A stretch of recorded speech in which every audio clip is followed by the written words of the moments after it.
변리사, 예. 여러분들 변리사 시험 준비하시려고 시작하시려고 오셨죠? 예, 안녕하세요. 저는 민법 류호권이라고 합니다. 합격의 법학은 민법 전임 강사고요. 예, 류호권이라고 합니다. 예, 뭐 시작하기 전에 지금 뭐 변리사 지금 주로 이제 설명회는 처음 이제 변리사 준비하시는 분 보는데 혹시 뭐 시험을 한번 보셨거나 뭐 이런 분 계세요? 전혀 지금 뭐 시험 한 번도 안 보시고 그 정보 얻으시러 오신 거죠? 예, 그럼 일단 우리 변리사 시험에 대해서 뭐 좀 몇 가지 말씀드리고 그 다음에 이제 제가 담당한 민법 공부 방법 조금 설명드리고 그 다음에 이제 저 뒤로 상표법 강의하시는 분 또 김영남 변리사라고 오셔갖고 또 뭐 상표법이나 뭐 이런 다른 과목에 대해서 말씀을 해주실 거예요. 그러면 일단 제가 변리사 기본적인 시험에 대한 기본 내용 좀 말씀드릴게요. 자, 오늘 변리사 1차 수험 가이드북이라고 나와 있죠. 그래서 그거 한 장 넘겨보시면 일단 2019년 공고가 나왔는데 2020년 공고는 아직 안 나온 것 같아요. 그래서 작년 공고인데 뭐 잠시 참고만 하면 되니까. 그래서 일단 1번 선발 예정 인원 보시면 박스 안에 1차 시험은 최소 합격 인원의 3배수 돼 있어요. 근데 2차 시험 보시면 최소 합격 인원 200명이죠. 그러니까 1차 시험은 한 600명 정도 선에서 1차 합격 수험생이 정해집니다. 이 정도 되는데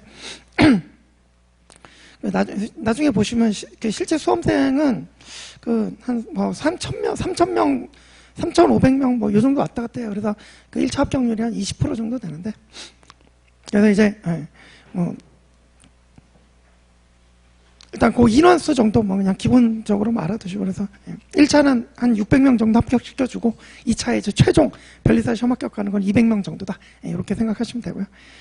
자, 그 다음에 뭐 1페이지에 변경사항은 나와 있는데 그거는 이제 2차 시험에서 실무형 문제 출제됐다는 거라 일단 1차 시험 오늘은 지금 이제 여러분들 처음 준비하시는 분들이니까 2차 시험에 대한 얘기는 배제하고 1차 시험에 대해서만 좀 말씀을 드릴게요. 그래서 2페이지 가보시면 3번에 시험 일정 및 시행 지역 있죠. 그래서 이 변리사 1차 시험은 주로 2월 셋째 주쯤에 시작됩니다. 그래서 이게 우리 올해는 2016일이 셋째 주 토요일이었거든요. 그래서 주로 2월 셋째 주 토요일에 시행이 돼요. 그래서 2020년에도 아마 내년에도 2월 며칠인지 모르겠는데 셋째 주 토요일쯤에 볼 겁니다. 그 다음에 2차는 밑에 시험일자 나와있지만 7월 27일, 28일 이렇게 돼 있죠. 그래서 7월 마지막 주 토요일이나 일요일 이쯤에서 이제 주로 봅니다. 그래서 이제 1차하고 2차하고 간격을 보면 5개월 정도 간격이 있죠. 근데 이제 뒤에 말씀드릴게요. 그 다음에 1차 시험은 과목 오른쪽에 이제 3쪽에 과목이 있죠. 여러분 시험 과목부터 아셔야죠. 그래서 3과목으로 구성이 됩니다. 그래서 각 과목당 100점인데 1번 산업재산권법. 산업재산권법 안에는 특허법, 실용신안법, 상표법, 디자인보호법, 그 다음에 뭐 및 조약을 포함한다 돼 있죠. 그래서 크게 4가지예요. 특허법, 실용신안법, 상표법, 디자인보호법. 이 4가지를 이른바 지적재산권법이라고 하는데 여러분들 이제 변리사 시험 보러 오셨으니까 변리사 그러니까 지식재산권을 갖다가 이제 보호해준다는 변리사들이 하는 가장 중요한 일이잖아요. 그죠? 그래서 1교시 제일 첫 과목에 이렇게 지적재산권법인 산업재산권법 4가지가 있고요.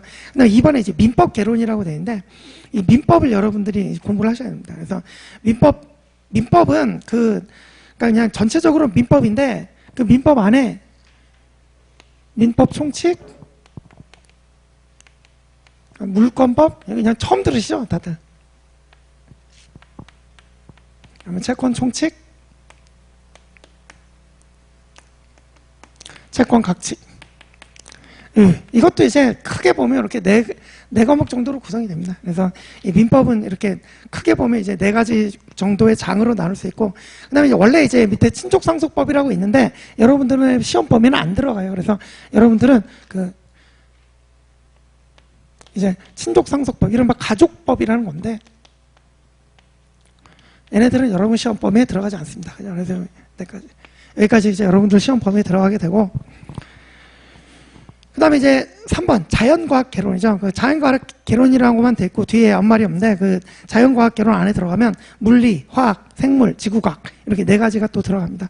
그래서 이제 이렇게 이제 3과목을 보시는 거예요. 그 다음에 4번에 영어 있잖아요. 근데 영어는 영어 능력 검정 시험으로 대체를 합니다. 그래서 토익이나 뭐 탭스나 이런 거 점수 따가지고 미리 제출해 놓으면 그러니까 통과 여부만, 그죠? 그래서 영어 시험을 점수를 넘어야만 시험을 볼 수 있게 해줘요. 그래서 영어 시험은 미리 이제 토익이나 뭐 이렇게 탭스나 이런 걸로 점수 따 놓으시고 실제 시험 보는 거는 1번, 2번, 3번 세 과목이고요. 각 과목당 100점씩입니다. 예, 각 과목당 100점씩이고.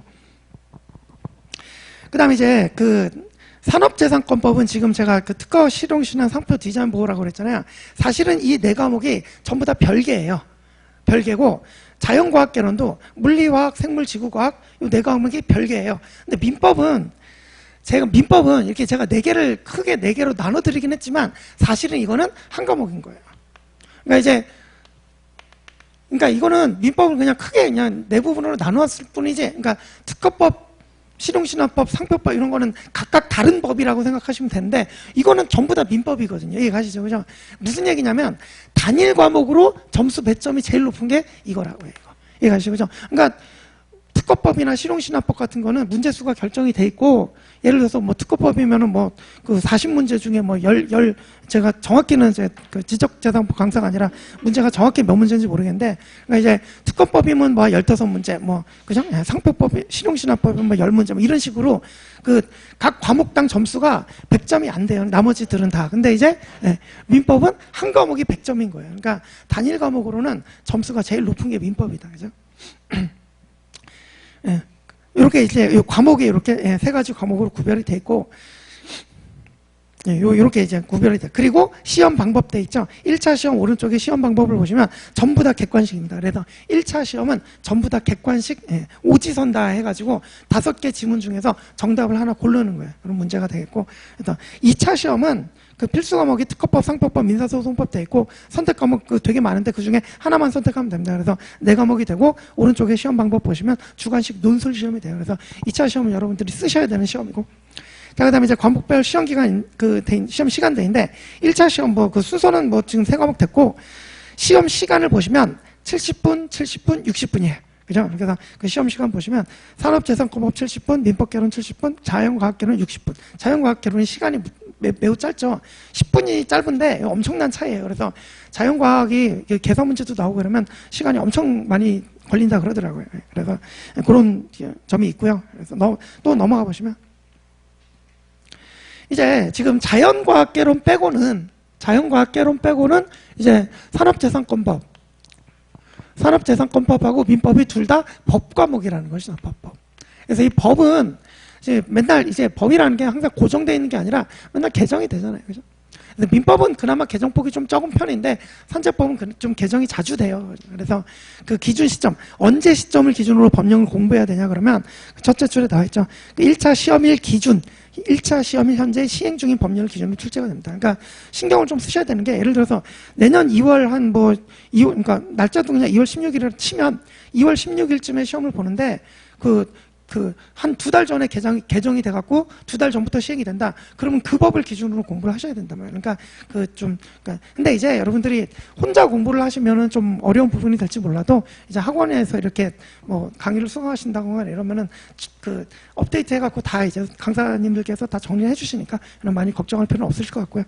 자, 그러면 이제 판례라는 말이 나오죠. 그래서 법령 밑에 판례라는 말이 나오는데, 판례라는 것은 뭐냐면 이제 법에는 법 조문만 있는 게 아니라 이 법 조문만으로 해결이 안 돼요. 그러니까 법을 아무리 많이 정해놔도 그 법에 해당되지 않는 영역들이 많단 말이에요. 그래서 이걸 뭘로 보충을 해주냐? 이제 법원의 판결입니다. 법원의 판결. 이제 법원의 판결 중에서도 이제 주로 이제 고등법원 이런 하급심 말고 주로 이제 대법원이죠. 그래서 대법원의 판결들이 이제 모여 있으면 그걸 이른바 판례라고 합니다. 그래서 실제 시험 비중은 조문도 이제 많이 나오겠지만 실제 시험 비중은 판례가 가장 비중이 높아요. 그래서 예를 들어서 100점, 예컨대 민법으로 설명드리면 민법이 100점이다. 그러면 이 판례가 거의 60점 정도를 차지한다고요. 이해가시죠? 60점에서 70점 정도 이렇게.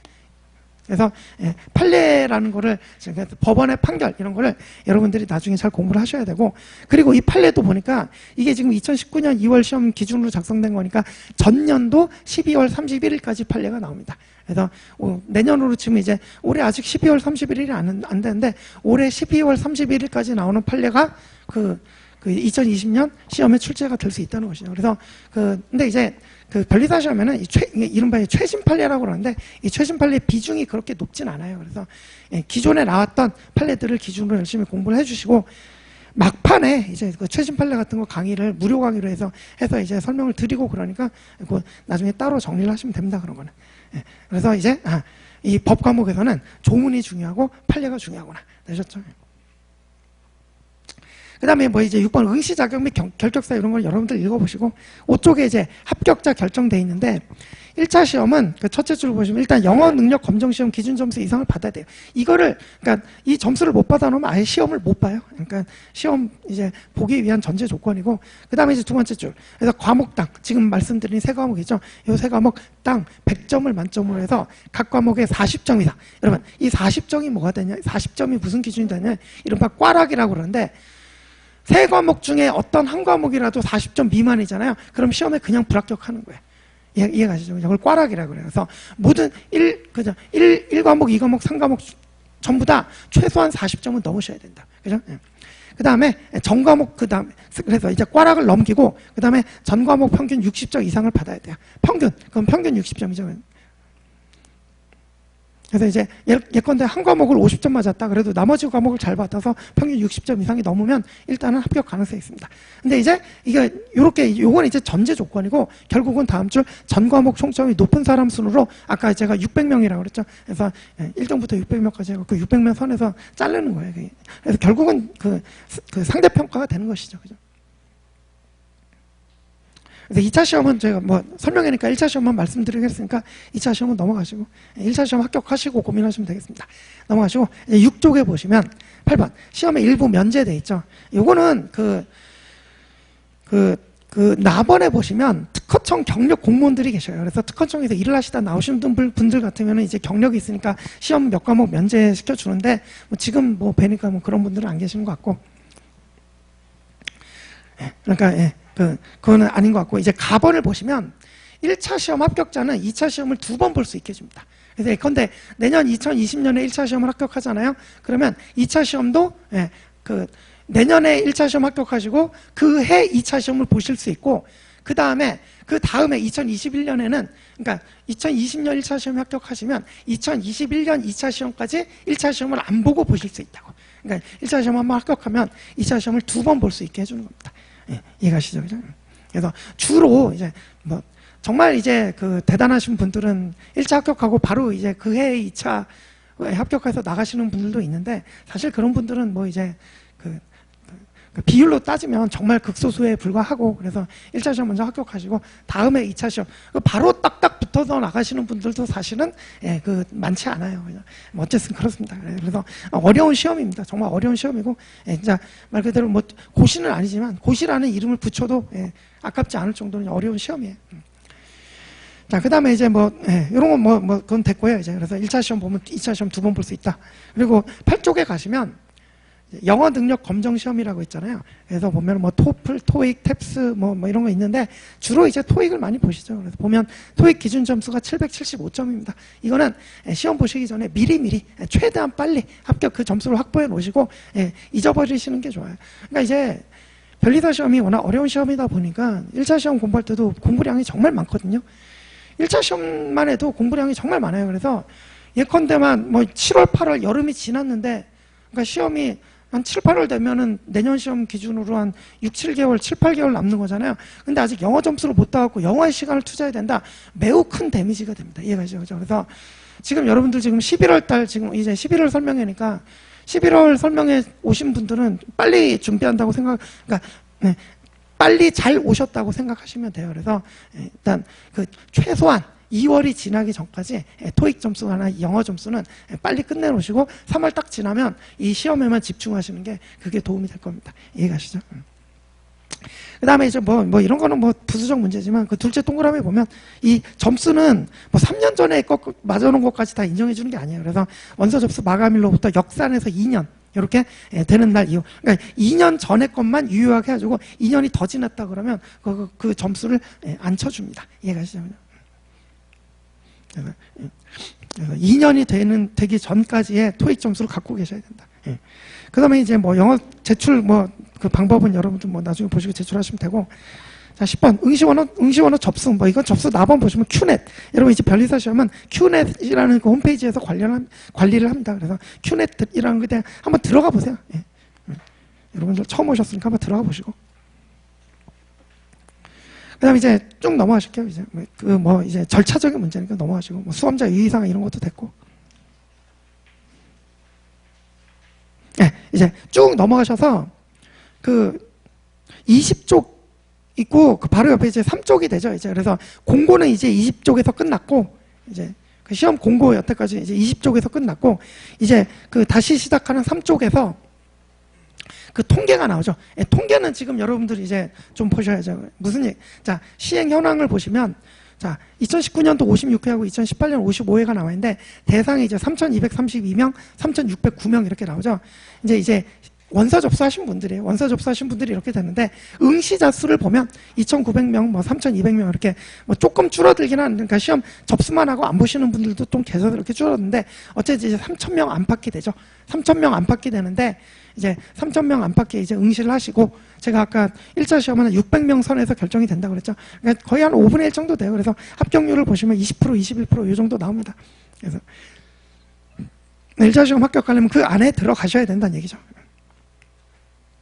그 다음 이제 2번 과목별 채점 결과를 보시면 지금 이게 지금 2019년, 2018년 이렇게 되는데 2019년은 자연과학개론이 좀 특이하게 매우 쉽게 나왔던 해예요. 그래서 지금 2019년에 보면 꽈락률, 그러니까 꽈락률이라고 돼 있죠. 꽈락률이 뭐냐면 그 과목을 40점 이상 그러니까 40점 이상을 받지 못한 수험생 수를 이제 비율로 이제 해놓은 게 꽈락률인데 2019년을 기준으로 보면 산재법 꽈락률 17%, 민법 꽈락률 20%, 자연과학개론 뭐 17% 이렇게 꽈락률이 민법이 제일 높게 나왔죠. 근데 맨날 그런 게 아니에요. 꽈락률 그러니까 평균적으로 꽈락률이 가장 높은 건 자연과학개론이에요. 자연과학개론. 그래서 지금 2018년 기준으로 보면 뭐 22.6%, 그러니까 2018년도 자연과학이 그렇게 어렵지 않았어요. 그래서 22%, 뭐 17%, 24% 이렇게 가는데, 어쨌든 3페이지의 맨 밑에 이제 보시면 기타 현황이라고 합격 커트라인이 돼 있죠. 그래서 2019년에 자연과학이 좀 쉽게 나오는 바람에 커트라인이 확 올라갔어요. 그래서 77.5점이 커트라인이 됩니다. 근데 이제 한 장 넘겨볼게요. 전해 통계가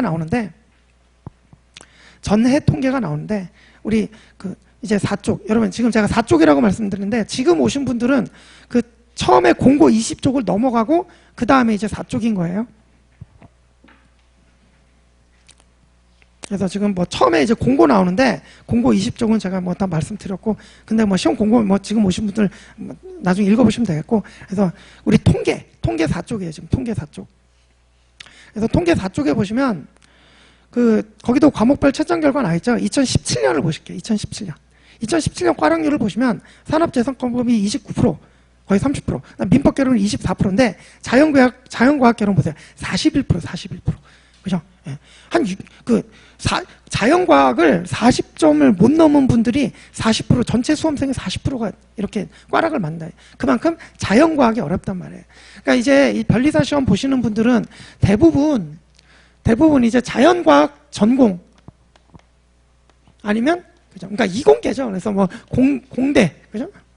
이렇게 이공계 출신들이 많은데, 이공계 출신들이 거의 이제 변리사 수험생들의 대부분인데, 이공계 출신들이 이렇게 변리사 시험의 대부분인데도 불구하고 자연과학이 점수가 가장 낮게 나요. 그래서 제가 지금 조금 전에 이제 2019년 커트라인이 77.5라고 그랬잖아요.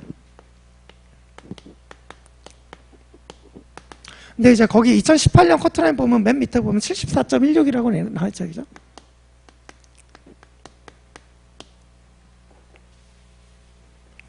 그 다음에 이제 오른쪽에 보면 10년간 커트라인이 다 나와있죠. 그죠? 그래서 2017년부터 보면 70.83, 뭐 75 이렇게 내려갈 때.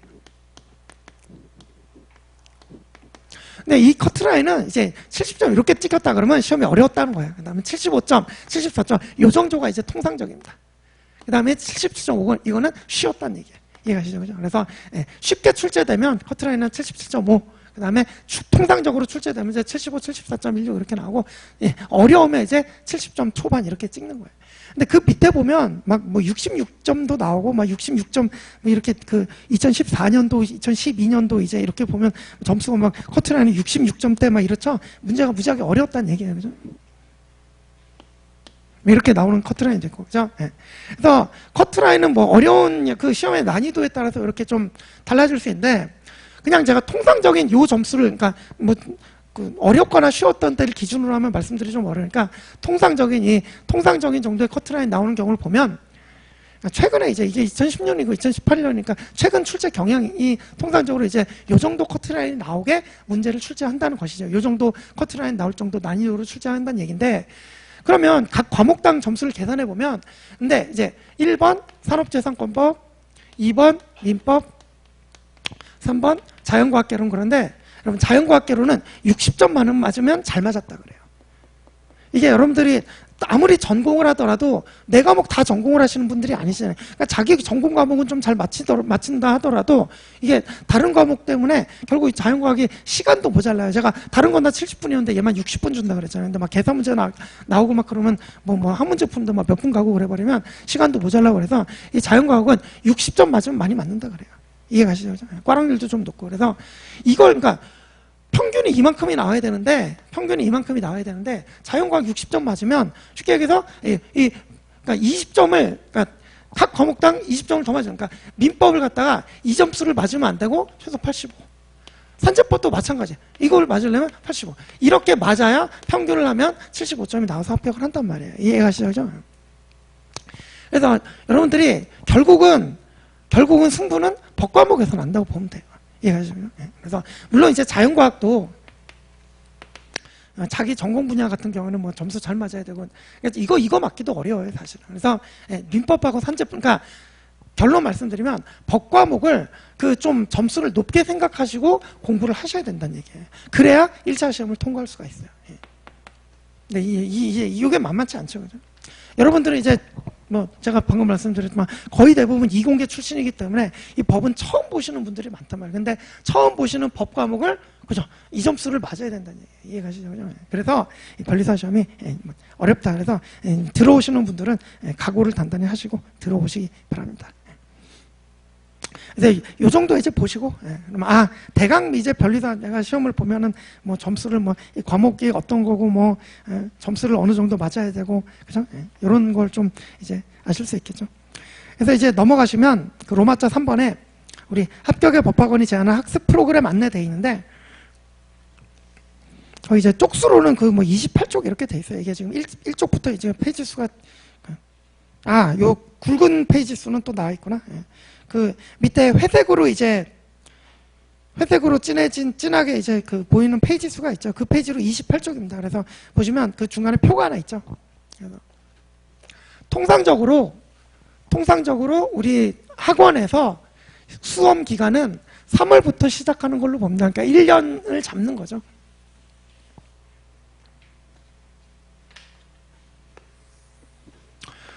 이제 제가 아까 이제 2월, 주로 이제 2월 셋째 주에 본다 그랬죠. 이제 셋째 주 토요일. 그러니까 1년을 역산하면 전달 3월. 이때부터 학원의 커리큘럼이 시작한다고 생각을 하시면 돼요. 그래서 3월에, 그러니까 1년간의 학원의 커리큘럼이 3월에 시작한다고 생각하시면 돼요. 그래서 그 표를 보시면 그 1월, 2월은 그게 오히려 그 1차 3순환 돼 있죠. 그러니까 1월, 2월은 시험 직전 대비고, 이제 여러분들이 보셔야 될 거는 3월부터인데, 3월부터 이제 기본 강의를 시작합니다. 그래서 3월부터 한 6월까지. 그러니까 7월이라고. 4개월이죠. 이동안 이제 기본 강의를 합니다. 그 다음에 1순환이라고 하죠. 그 다음에 이제 11월 되기 전까지, 이것도 한 4개월 정도 되죠. 이제 중급 강의라고 또 합니다. 이게 2순환이 되는 거죠. 1차 시험 기준으로 말씀드리는 거예요. 그 다음에 이제 뭐 나머지 뭐 이제 뭐 여기 또만 11, 12, 뭐 4개월 되겠죠. 좀 모자라지만. 이때 이제 객관식 강의나 마무리 강의, 이렇게 들어가겠죠. 그죠? 여러분들 1차 시험은 전부 다 객관식 문제라고 제가 말씀드렸죠. 그래서 이제 마지막에 이제 객관식으로 문제, 그러니까 여태까지 이제 실력을 이렇게 쌓아오고 그 실력을 갖다가 점수로 연결시키기 위해서 이제 객관식 문제도 푸셔야 되고, 그다음에 뭐 필요하신 분들은 뭐 객관식 강의도 들으셔야 되고, 그래서 학원에서는 이렇게 기본 강의, 중급 강의, 객관식 및 마무리 강의 이렇게 진행이 됩니다. 3순환 이렇게 돼 있죠. 저희 학원도 그렇지만 뭐 역사가 뭐 10몇 년 되죠. 10몇 년. 그러니까 10몇 년 동안 여러분들이 이제 그 시험을 보시는 분들을 이렇게 그 강의도 하고 이렇게 도와드리는 일을 하면서 우리 학원에도 이제 노하우라는 게 쌓이죠. 이제 무슨 얘기냐면 이렇게 세 단계로 이렇게 1순환, 2순환, 3순환 이렇게 나눠서 이제 이렇게 강의를 하고 공부를 시키는 데는 다 이유가 있어요. 이게 왜 그러냐면 이제 강의 이거는 됐고, 제가 나눠드린 이제 오리엔테이션 민법 한 장짜리 있어요. 그거 한번 보실게요. 이제 민법에 대해서 조금 말씀을 드려볼게요.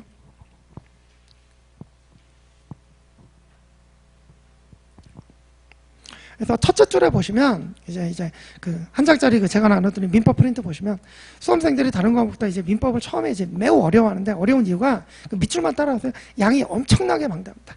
예, 엄청나게 망대해요. 그래서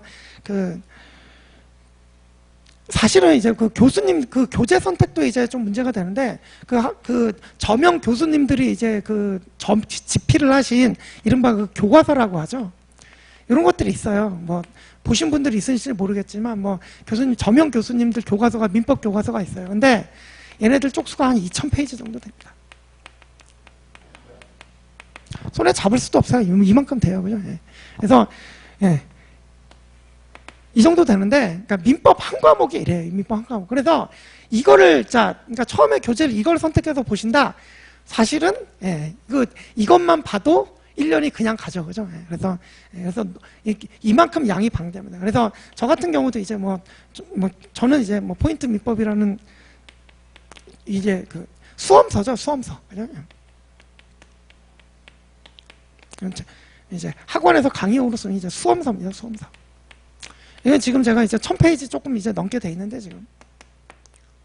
그래서 일단 처음에 시작하실 때 이걸로 시험을 보시고 합격하시는 분들은 별로 없어요. 그러니까 거의 대부분 이렇게 안 보시고 너무 많잖아요. 이 민법 교수님들 교과서는 학술적인 목적이다 보니까 요게 이제 아까 조문, 판례, 제가 이제 법 과목은 조문하고 판례 이렇게 아까 시험에서 이제 중요하다 그랬죠. 근데 이론이라는 게 있어요. 이론. 그러니까 이제 학설이라고 하는 건데,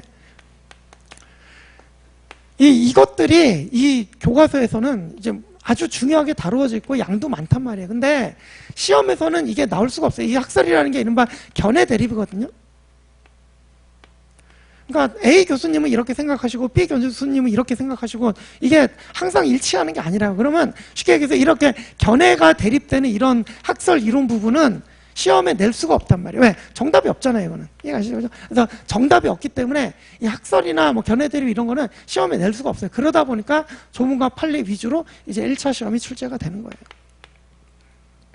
그래서 이제 수험서 같은 경우는 제 포인트 민법도 그렇지만 학설 같은 거는 거의 없습니다. 이거 시험에 안 나오니까 시험에 안 나오는 거 다 빼버리고 그죠? 조문과 판례 위주로 이렇게 만들어 놓은 겁니다.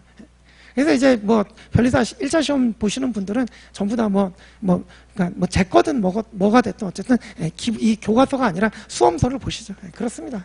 현실이 그렇습니다. 이걸로는 그러니까 시험을 매우 좋은 책이죠. 매우 좋은 책인데 이걸 갖고 시험을 본다는 게 사실 매우 어려운 문제이기 때문에 그렇습니다. 그리고 이제 본론으로 들어가면, 그러니까 제가 줄이고 줄여서 제가 1000페이지로 만들어 놨잖아요. 1000페이지 제 책도 이거고, 기본 강의를 하면 이 4개월 중에 2개월을 민법 기본 강의로 잡아먹습니다.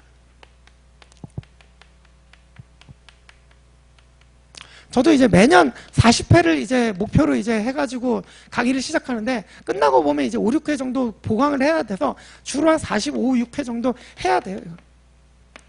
그러니까 토요일을 빼고 45, 6회를 하려면 두 달이 꽉 차고, 어떻게 보면 한 달이, 그러니까 조금 넘어갈 수도 있어요, 이게. 그러니까 이제 2달, 2개월. 그래서 2개월 동안 이제 민법 기본 강의를 듣게 되는데, 제가 아까 민법은 크게 이제 민법 총칙, 물권법, 채권 총칙, 채권 각칙 이렇게 네 가지가 있다 그랬죠? 그래서 요거 이제 요 크게 이제 네 부분으로 나눠서 이렇게 할 수 있는데 요 네 부분을 이제 45에서 6회까지 하게 되는데 이제 제가 두 번째 문단 있죠? 아니 그러니까 제가 나눠드린 프린트에 그래서 이제 그거 이제 첫째 양이 엄청나게 방대하다죠. 그래서 그 다음 밑줄 읽어보시면 이제 수험생들이 첫 페이지를 넘기기 시작해서 이제 마지막 페이지를 닫는 데까지 통상 빠르면 2개월이고 좀 느리면 3개월까지도 걸려요. 한 번 보는데, 딱 한 번 보는데. 이해가시죠? 그죠? 그 다음에 이제 두 번째 문장 가시면 이제 두 번째 중요한 이유가 각 단원의 연관성이라고 돼 있죠. 그래서 무슨 얘기냐면 민법이라는 거는 제가 아까 이거 따로 떨어져 있는 게 아니라 한 과목이라고 그랬잖아요.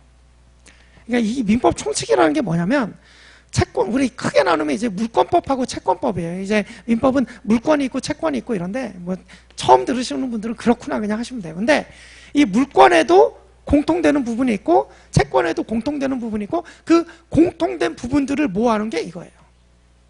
그죠? 그리고 이 물권법을 보고 있으면 물권법을 보는데 이 뒤에 있는 얘기가 계속 나와요.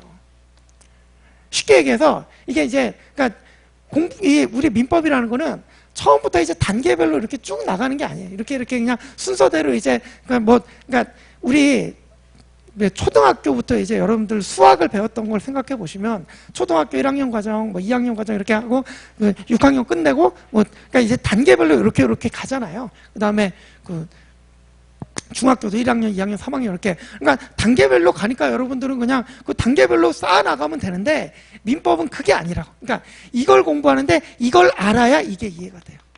그러니까 여기 있는 내용이 여기에 튀어나오니까 그러니까 이제 여러분들이 지금 이공계 출신으로서 법을 처음 보는데 이걸 모르면 이게 이해가 안 되는 거예요. 이해가시죠? 그죠? 그래서 그러니까 민법을 이제 여러분들이 그러니까 이해를 한다고 그러면 최소한 여기서 여기까지 한 바퀴가 돌아야만 그래야 이제 보여요. 한 바퀴 돌고 그 다음에 돌아와서 이거 두 번째 볼 때 그때 여기가 이제 이해가 되기 시작하는 거예요. 이해가시죠? 그죠? 이거는 민법의 특성이에요. 그러니까 이제 요 과목당 다 연관성이 있기 때문에 이제 여기 있는 걸 알아야 이게 이해가 된다는 거지. 근데 이거 여러분들이 처음 볼 때 이거 그러니까 이해가 안 되는 거예요. 아무리 읽어도 이해가 안 되는 거예요. 제대로.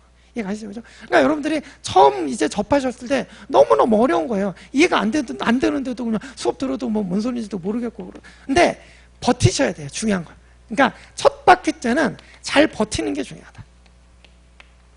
그러니까 잘 모르겠어도 이런 내용들이 있구나 이렇게 하나하나씩 이제 정확하게 다 이해 못하더라도 하나하나씩 그냥 이제 열심히 그러니까 강의도 따라오면서 열심히 해 가시면 일단 한 바퀴 돌게 되잖아요. 그 다음에 두 바퀴 돌아와서 보면 이 뒤에 있는 내용들을 좀 아니까 그때 이걸 보면은 그때부터 이게 이런 얘기였구나 이렇게 돼요. 여기 다 그래요. 물권법 할 때도 이거 튀어나오고 그래요. 이해 가시죠? 그죠? 그래서 이렇게 순환이 나뉘어져 있는 거예요. 그래서 1년 동안 차근차근 이렇게 이제 처음부터 끝까지 1년 동안 반항하는 게 아니라 빨리 한 바퀴를 돌리고 그 다음 바퀴를 돌려야 돼요. 그래야 이게 전체적으로 이해가 되고 정리가 되는 거예요. 그래서 이제 학원에도 법 과목이 위주다 보니까 이렇게 순환별로 잘라가지고 1순환, 2순환, 3순환 해갖고 여러분들이 반복을 시켜주는 거예요. 이해가시죠? 그죠?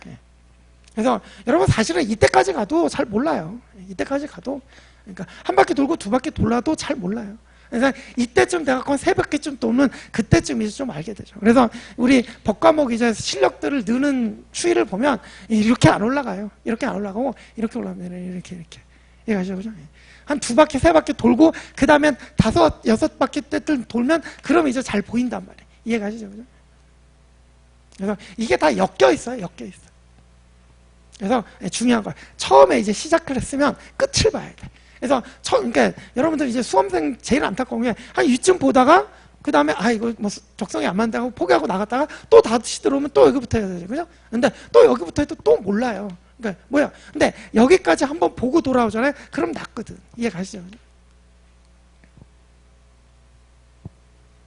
그래서 법학의 공부 방법은 처음에 잘 이해가 안 되더라도 일단 밀고 나가야 돼요. 그래서 처음부터 꼼꼼하게 다 이해하고 간다. 그럼 불가능해요. 불가능.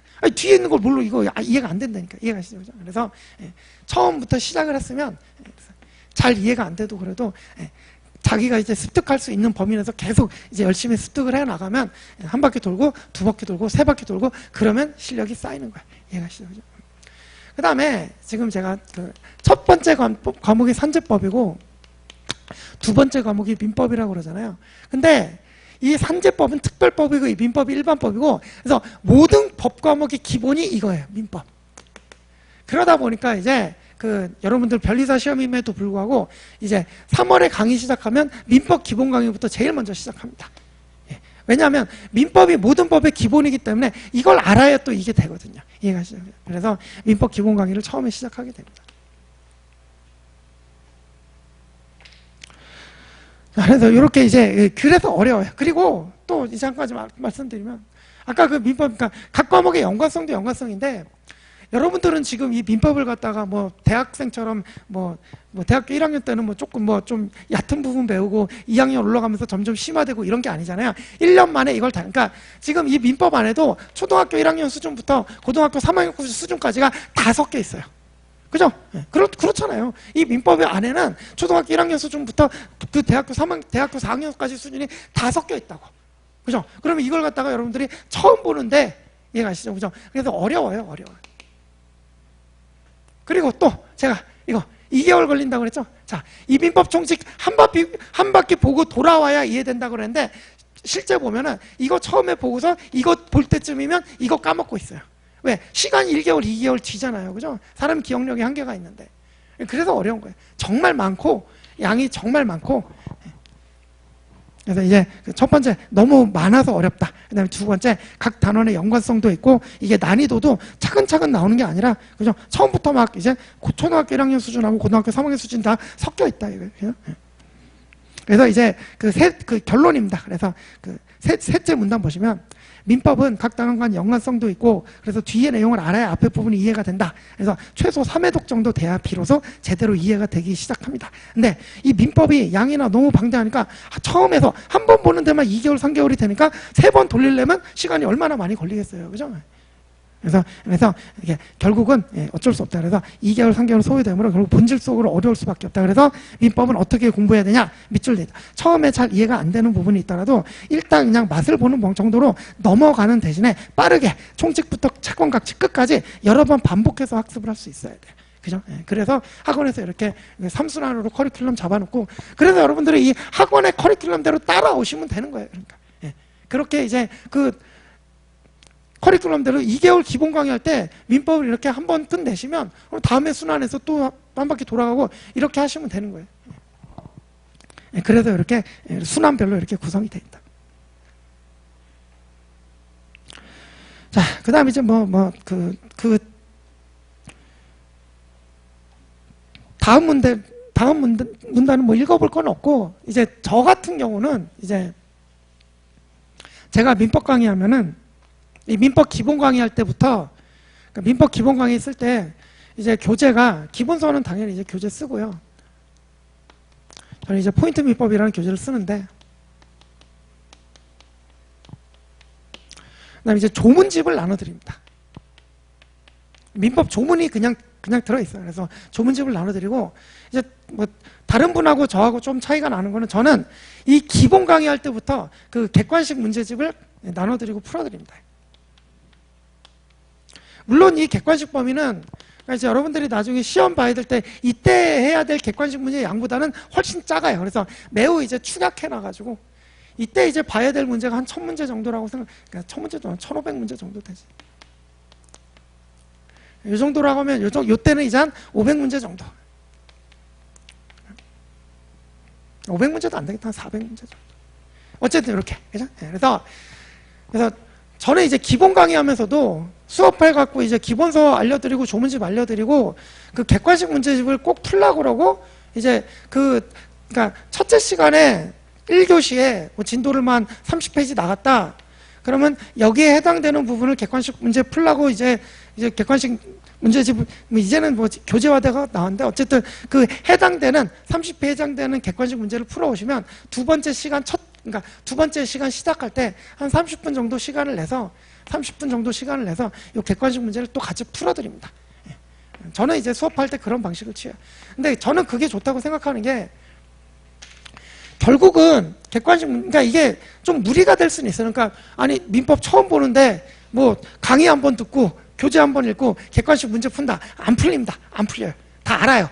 다 못 푸는 거 아는데 그래도 이 객관식 문제를 풀어본다는 게 이제 시험에 어떤 식으로 출제가 되는지, 뭐가 나오는지, 뭐가 중요한지, 아니면 내가 오늘 강의 듣고 내가 오늘 복습한 게 제대로 공부한 게 맞는지 확인시켜주는 등 이 장점이 무지하게 많아요, 이거는. 그래서 혹시 제 강의를 안 듣더라도 여러분, 기본 강의 들을 때부터 뭐 객관식 같은 거는 조그만 거 이제 잡아놓고 해당되는 그러니까 진도 나갈 때마다 해당되는 페이지의 객관식 문제는 안 되더라도 1순환 때부터 다 푸세요. 그게 좋습니다. 예, 가시죠.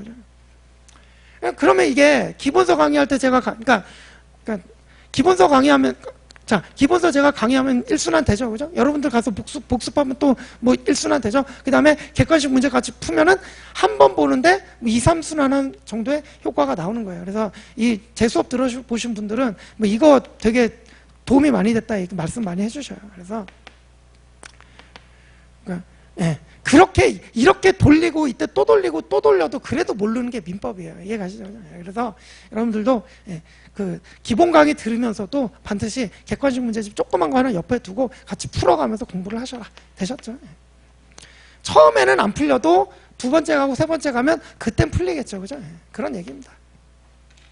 그래서 민법 공부 이렇게 하시면 됩니다. 그래서 너무 많기 때문에 처음에 정말 이건 언제 끝나나 모르고 공부도 잘 안 되고 이해도 잘 안 되고 그러는데, 그래서 처음에 이제 보실 때는 아무리 어려워도 이제 끝까지 버티고 끝까지 가시고 이렇게 하시면 되겠습니다. 되셨죠? 그래서 이제 29리 이제 다시 책자로 돌아오시면 이제 뭐 말씀드릴 거 대부분 다 말씀드렸어요. 이제 책자로 돌아오셔서 이제 29쪽 보시면 거기 교과서 읽는 방법이라고 써 있죠. 이거는 이제 제가 쓴 게 아니라 합격기에, 이거 수험생이 직접 합격한 수험생이 써준 합격기인데 보시면 저랑 똑같은 말을 하고 있죠. 그래서 교과서 읽는 방법 첫째 줄 보시면 이해나 암기가 덜 되더라도 빨리 여러 번 읽어서 조금 전에 읽었던 앞부분과 뒷부분의 내용이 연결이 되도록 하는 게 중요하다. 그냥 천천히 자세히 읽어나가는 것보다 훨씬 더 깊이 이해할 수 있게 된다 그러잖아. 기억에도 잘 남고. 이해 가시죠? 그죠? 그리고 이제 두 번째 문장의 둘째 줄 보시면 과목마다 한 권의 책을 골라서 계속 반복하는 공부 방법을 택했습니다. 이렇게 돼 있죠. 무슨 얘기냐면 이제 뭐 학원도 저희 학원만 있는 게 아니라 옆에 또 학원 있고 뭐 책도, 그러니까 민법 책만 해도 뭐 제가 쓰는 포인트 민법 책도 있고 뭐 다른 뭐 학원 강사님이 쓰신 책도 있고 책도 여러 가지잖아요. 그러면 이거 책 좀 보다 보니까 이거 좀 뭐 나한테 안 맞는 것 같은데 이러고 다른 책 고르고 또 다른 책 고르고 또 다른 책도 보고 이러다 보면은 그냥 뭐 책 고르는, 자기한테 맞는 책 고르다가 시간 다 간단 말입니다. 이게 하나만 보고 이렇게 파도 시간이 오래 걸리는데 이해 가시죠? 그죠? 그래서 여러분 제 책이나 뭐 다른 강사님 책이나 여러분들 지금 뭐 여기 있는 학원들이 뭐 1, 2년 된 것도 아니고 전부 다 10년 이상씩 된 학원들이기 때문에 어떤 걸 봐도 상관이 없어요, 사실은. 이해 가시죠? 그죠? 그러니까 그냥 하나 딱 고르면 그걸로 끝까지 가신다고 생각하시고, 다만 그걸 계속 거기 나와요. 과목마다 한 권의 책 골라서 계속 반복을 해야 된다. 되셨죠?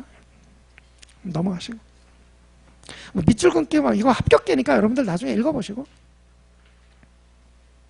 그래서 이제 31쪽에 교재 선택 뭐 돼 있고 둘째 문단 보시면 제가 아까 방금 말씀드린 얘기죠. 시중에 나와 있는 여러 교재를 무분별하게 다 사서 막 읽기보다는 그냥 처음에 선택한 교재만 그냥 중점적으로 계속 공부를 하고 나머지 다른 교재는 참조만 해도 무한하다. 뭐 필요한 부분이 있으면 사실 참조도 필요 없습니다.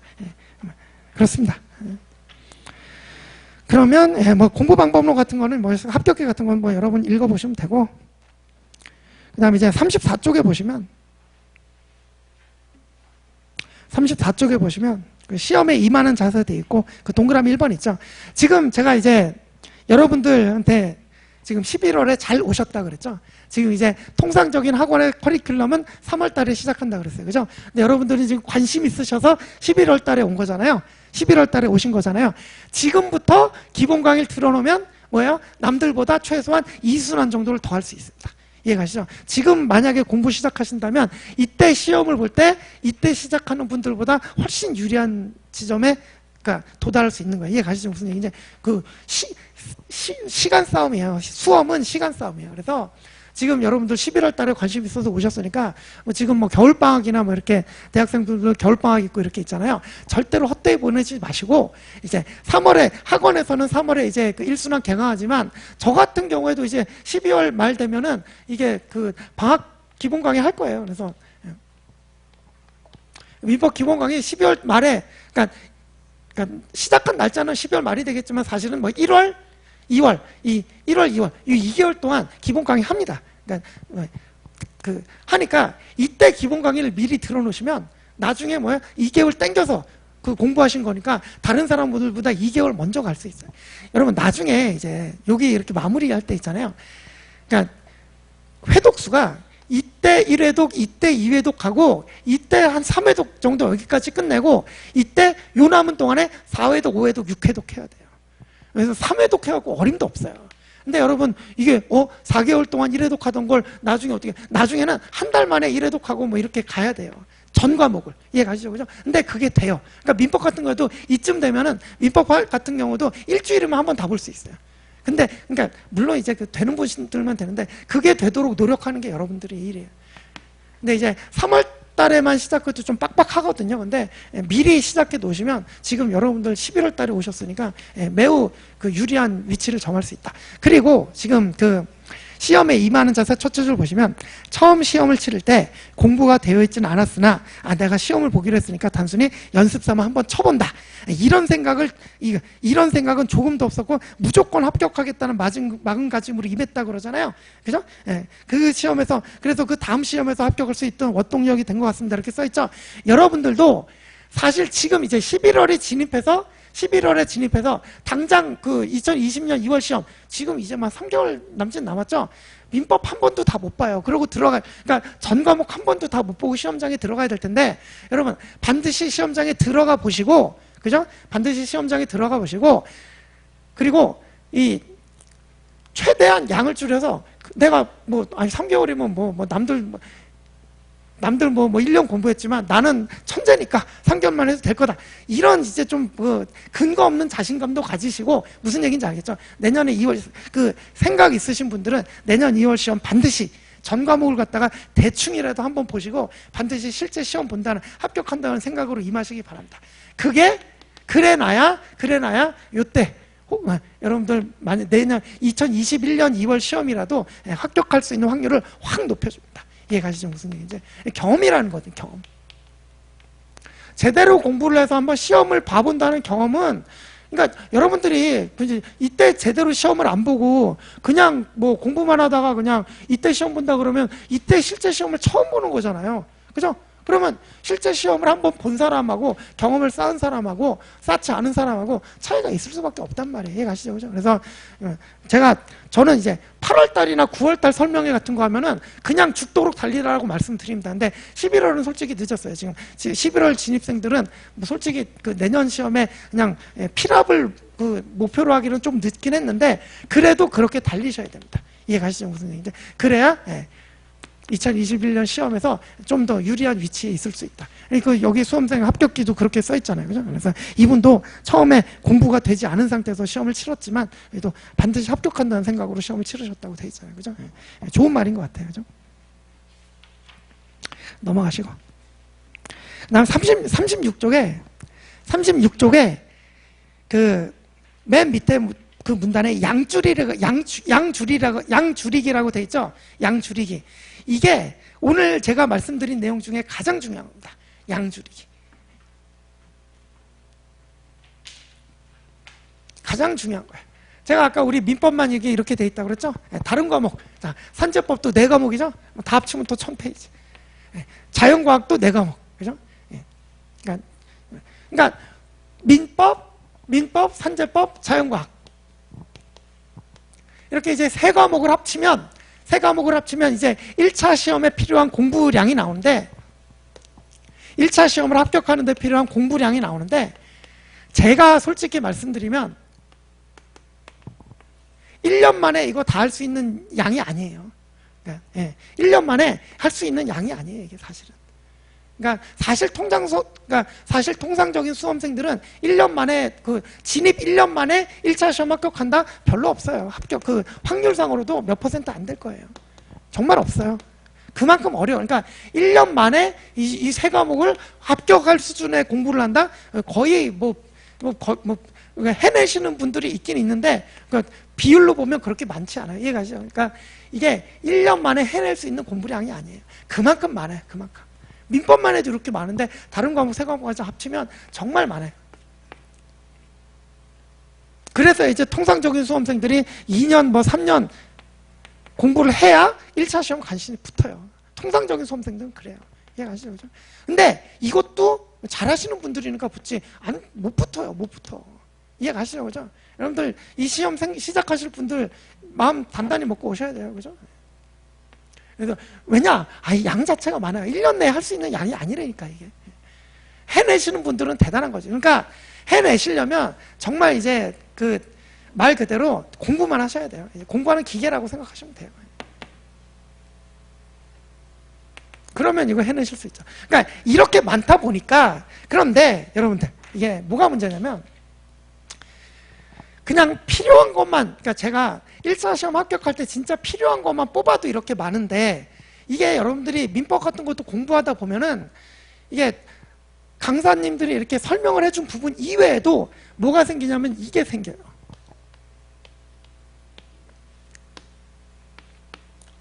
그리고 이제 여러분들이 변리사 시험 같은 경우는 이제 여러분들 사실 이게 우리나라 거의 최고 수준의 자격증이고, 이제 합격하면은, 그리고 이거 근데 들어왔는데 이게 시험이 안 되고 막 이래버리면 시간만 가고 이러다 보니까, 그러니까 여러분들이 인생을 걸쳐서 매우 중요한 시험이다 보잖아요.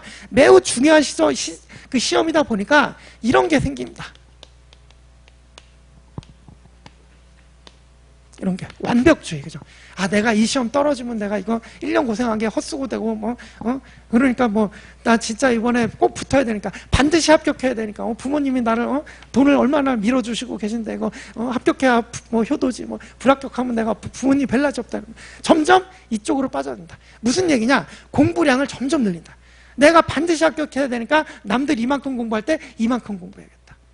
이해가시죠? 그죠? 절대 그물이에요, 절대. 이것만 하는데도 시간이 모자라다니까. 이해가시죠? 그죠? 그래서 제가 오늘 말씀드릴 부분 제일 중요한 게 그거예요. 양 줄이기. 이거 제가 하는 말이 아니라 이거 합격기라고 그랬잖아요. 합격하신 분이 이거 써놓은 거예요. 그죠? 그대로 믿으시면 됩니다. 예. 그래서 민법이, 그러니까 내가 반드시 합격해야겠다 이런데 쫓기다 보니까, 그리고 공부하다 보면은 누구나 궁금증이 생겨요. 그러니까 교재도 없고, 그죠? 교재도 없고, 선생님도 말을 안 해줬는데 자기가 찾아보고, 그죠? 이렇게 공부량을 늘려간단 말이에요. 이렇게. 그러면 절대 안 돼. 이거는 불합격의 지름길이에요. 이해가시죠? 그죠? 그래서 반드시 양 조절을 잘해야 돼. 그래서 꼭 필요한 것만 해도 그래도 시간이 모자라다. 이해가시죠? 그죠? 그러니까 이제 이른바 시험 막 되게 오래 하시는 분들 계시잖아요. 거의 대부분 보면 이거예요. 이거. 그러니까 사실은 어떻게 보면 과감성이 좀 필요해요. 그러니까 이제 승부사적 기질인 거죠. 내가 모르는 부분에서는 안 나온다 이렇게 생각해버리는 거예요. 마음 편하게. 그래서 자기가 중심 딱 잡고 나는 이것만 보고 들어간다. 이것만 정확하게 이제 보고 들어가면 그럼 이제 합격을 하는데, 그게 아니라 막 불안하니까 이것도 보고, 불안하니까 이 책도 찾아보고, 불안하니까 또 이 책 보고, 그죠? 그러다 보면 무슨 문제가 생기냐? 이것조차 제대로 정리가 안 돼요.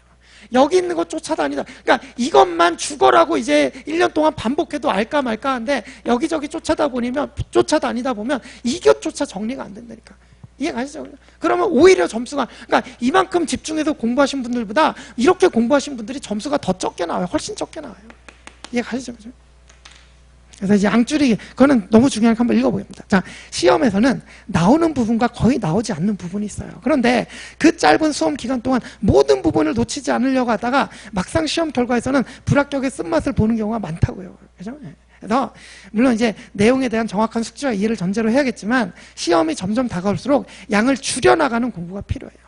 이해가시죠? 그죠? 그래야 자기가 시험장에 갖고 갈 수가 있어요. 양을 늘려버리면 자기가 그 머릿속에 넣어서 시험장에 못 갖고 가요. 그러면 무용지물이에요. 이해가시죠? 그죠? 암만 많이 있으면 뭐합니까? 머리에 못 넣고 가는데.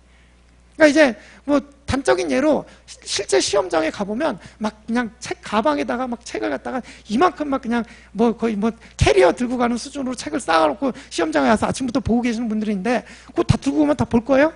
그런 분들보다 딱 딱 이제 그냥 손가방에다가 각 과목 딱 그 한 권씩 딱 자기가 공부한 거 3권 딱 이렇게 들고 가고 싹싹싹 보시는 분들, 그런 분들이 합격해요. 무슨 얘기인지 이해가시죠? 그죠? 그런 얘기예요. 그래서 시험이 다가올수록 양을 줄여나가는 공부가 필요해요. 이게 불안하면 양을 늘리는데, 그래서 제가 이제 그 과감성이 좀 필요하다고 하는 거예요. 그래서 강약 조절이라고 할 수 있겠죠. 또 뭐 키워드를 중심으로 정리하는 것도 뭐 양을 줄일 수 있는 방법입니다. 뭐 이런 얘기인데, 키워드 같은 걸 잡아놓으면 나중에 그 키워드만 봐도 예컨대 그 조문이나 판례 내용이 떠오르도록 공부를 해놓으면 나중에 이제 막판 정리할 때 도움이 좀 되겠죠. 그런 얘기고, 그래서 중요한 내용은 깊이 있게 공부하고 나머지는 그냥 혹시 모를 불이탈을 대비해서 그냥 간략하게 체크하면서 넘어가는 과감성이 필요하다. 이분도 이렇게 얘기를 하시잖아요. 그죠? 그래서 남들 다 모르고 있는 걸 알겠다고 귀한 시간 투자하는 것보다 방어적으로 그냥 혹시나 나오면 그냥 뭐 기본 점수 받겠다는 마음으로 강약을 조절한 여유를 가지시기 바랍니다. 돼 있잖아요. 남들 틀리는 문제는 틀려도 돼요. 남들 맞추는 문제를 틀리면 떨어지는 거예요. 이해가시죠? 남들 맞추는 문제만 다 맞추면 합격합니다. 되셨죠? 그 다음에 이제 오른쪽에 맨 위에 이것도 중요한 얘기예요. 암기의 중요성. 이제 사실은 이제 뭐 저도 이제 법대를 나왔지만 법대 들어가면 교수님들이 가장 먼저 말씀하시는 게 이해의 중요성이에요. 야, 뭐 알지도 못하면서 외우면 뭐하냐, 그죠? 알지도 못하면서 외우면 뭐하냐 이런데, 이거는 그러니까 민법을 이제 그 우리 법대 같은 경우에는 이제 민법을 처음부터 체계적으로 잘 알아야 되니까 이걸 강조를 하시는데, 수험에서는 이것만 갖고는 해결이 안 돼요. 이해를 해도 실제 시험장에서 OX를 골라야 되는데 머릿속에 명확하게 이게 암기가 안 돼 있으면 알고 있는 것도 틀린다고요. 이해가시죠? 그죠? 그렇기 때문에 이제 우리 수험에서는 물론 이 많은 양을 전부 다 암기를 할 수가 없어요. 그래서 이해도 당연히 중요하지만 항상 조화가 필요해요.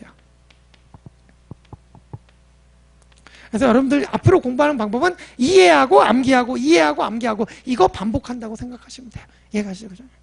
그래서 이것 여러분들 이해만 주구장창하고 암기가 안 돼 있다 그러면 시험 못 붙어요. 이해가시죠? 또 이해를 못하고 암기만 주구장창한다 그래도 못 붙지. 이거 어떻게 다 암기할 건데 이 많은 걸. 이해를 하면 암기량이 줄어들거든요. 이해가시죠? 그래서 이해하고 암기하고 이해하고 암기하고 그겁니다. 그래서 거기 암기의 중요성도 있죠. 그래서 중요한 것은 거기도 이제 좋은 말 나오죠. 첫째, 중요한 것은 멋진 서브나 단권화를 만드는 게 아닙니다. 그래서 수험생들 보시면 막 꼼꼼하게 막 그냥 내가 이 두꺼운 책을 내가 조그맣게 단권화해가지고 내가 필기를 예쁘게 해가지고 책 아주 예쁘게 다 필요 없습니다. 그래서 거기 나오죠. 그래서 단권화를 만드는 게 아니라 교재를 이해한 다음에 그것을 바로 정리하는데 이게 머릿속에 정리한다는 의미예요. 그래서 이해한 후에 그것을 정리한 내용이 시험장에서 문제를 받고 푸는 순간에 내 머릿속에 있냐 이게 중요한 거라고. 아니 자기가 써놓은 노트에 그 내용이 있으면 뭐에 머릿속에 없는데 이해가시죠? 그죠? 그래서 머릿속에 있느냐 이게 중요해요. 그래서 대부분 수험생이 시험 막판 한 달까지도 이제 멋진 서브를 만드느라 혼신의 힘을 다하려고 노력을 하는데 요즘 시험 출제 경향상 나오죠. 요즘 시험 출제 경향상 결코 공부량이 적지가 않아요. 그래서 대충 내용만 정리하는데 그 부분은 효과적인 암기는 그래서 대충 내용 정리만 하고 그러니까 노트에만 쓰고 실제 머릿속에 암기는 소홀히 하게 될 수밖에 없단 말이에요. 그죠? 그래서 거기 나오죠. 그 부분은 효과적인 암기는 자연히 소홀히 할 수밖에 없는 게 현실이다. 따라서 각 과목 서브를 한 번밖에 못 보고 들어가게 됩니다. 그죠? 기껏 열심히 만들어 놓은 서브 노트를 딱 한 번 보고 들어갑니다. 그럼 어떻게 외워? 어떻게 암기? 문제 못 풀어요. 그죠? 그래서 시험장에서는 눈물 짓는 일이 생기곤 합니다. 그래서 암기가 중요하다는 점 잊지 마시길 바랍니다. 돼 있죠? 그래서 결국 시험을 치르는 그 순간에는 자기 자신과 시험지 그리고 필기구밖에 없다 그러죠. 근데 시험지는 나눠주는 거고 필기구는 연필인데 결국은 뭐예요? 자기 자신의 머리만 남는다고. 그거 갖고 승부를 가야 됩니다. 이해가시죠? 그죠? 되셨죠? 잔소리 비슷하게 되는데 그렇습니다. 자, 그러면 뭐 뒤에 이제 그 공부 방법론 같은 거는 여러분들 뭐 읽어보시면 되겠고, 저는 이제 오늘 여기까지 이제 이 시험에 대해서 이제 간략한 시험의 뭐 과목이 뭐고 뭐 여러분들 어떻게 공부하셔야 되고 뭐 각오를 어떻게 다지셔야 되고 이런 것 이렇게 말씀을 드렸습니다. 그러면은 여러분들 뭐 나중에 기회 있으면 또 뵙기로 하고요. 여러분들 마음을 먹으셨으면 열심히 하셔서 좋은 결과 얻으시기 바랍니다. 그럼 잠시 쉬시고 다음 이제 그 강사님 분 또 오실 겁니다. 네, 그러면 다음에 또 뵙겠습니다. 고맙습니다.